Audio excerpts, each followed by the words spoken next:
السلام عليكم ورحمة الله وبركاته. ازيكم حبايب؟ عاملين ايه؟ يا رب دايما تكونوا بخير.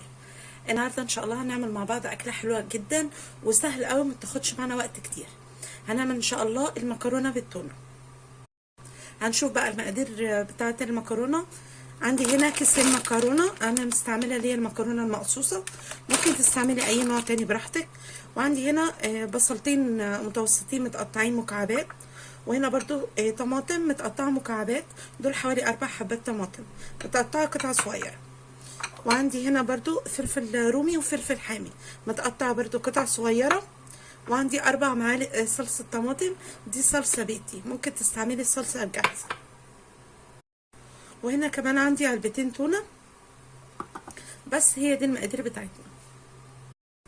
الاكله دي سهله جدا، يعني مسافه ما هنسلق المكرونه هتكون جاهزه. هاخد بقى المكرونه بتاعتي ديت، انا حاطه على النار حله ميه تغلي عشان هسلق فيها المكرونه. هسلق المكرونه بس يا دوب 3/4 سلق، ما مش هنسويها سوا كامل.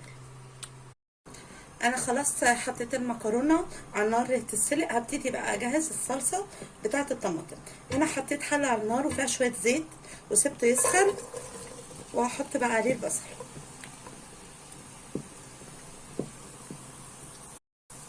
هقلبه بس شويه في الزيت لغايه ما يتبل.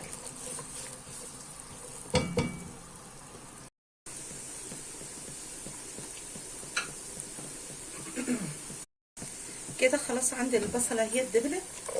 احط بقى الفلفل، هقلبه بس تقلبتين مع البصل.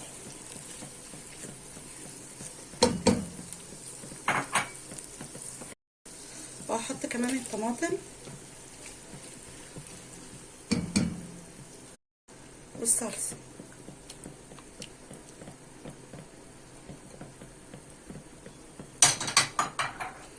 وهقلب ده كله بقى مع بعضه، وهتبله بملح وفلفل.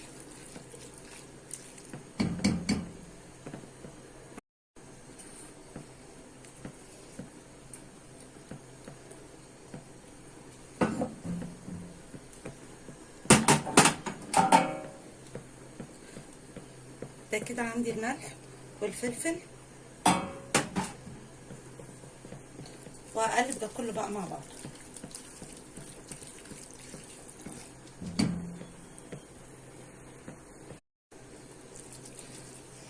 هسيبهم بقى شويه على النار يتسبكوا في بعض كده، وبعدين نشوف هنعمل ايه. خلاص هي اتسبكت كده شويه مع بعضها، بس فيها برضو شويه صوص. احط بقى التونه،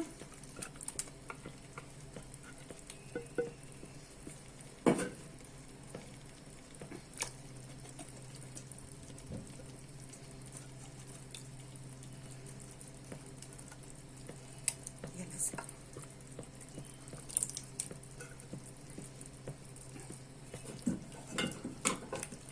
وهقلب كله مع بعض.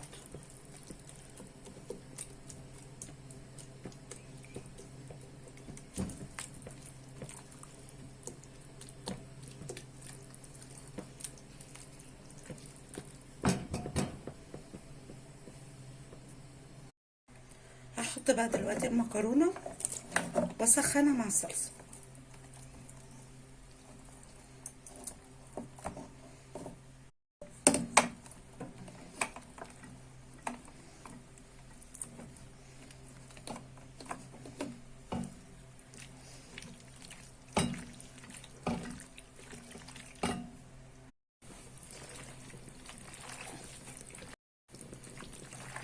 كده خلاص انا سخنت المكرونه مع الصلصه، وبقت جاهزه كده ان انا اقدمها. وكده خلاص المكرونه بالتونه خلصت، متاخدش وقت خالص على النار، يا دوب على ما تسلقي المكرونه بتكوني جهزتي الصلصه بتاعتها. بس طعمها حلو قوي وسهله جدا كمان. وكده فيديو النهارده خلص، يا رب يكون الفيديو عجبكم. لو عجبكم الفيديو ما تنسوش تعملوا لي لايك وشير واشتراك في القناه وتفعلوا الجرس عشان يوصلكم اي جديد للقناه. السلام عليكم ورحمه الله وبركاته.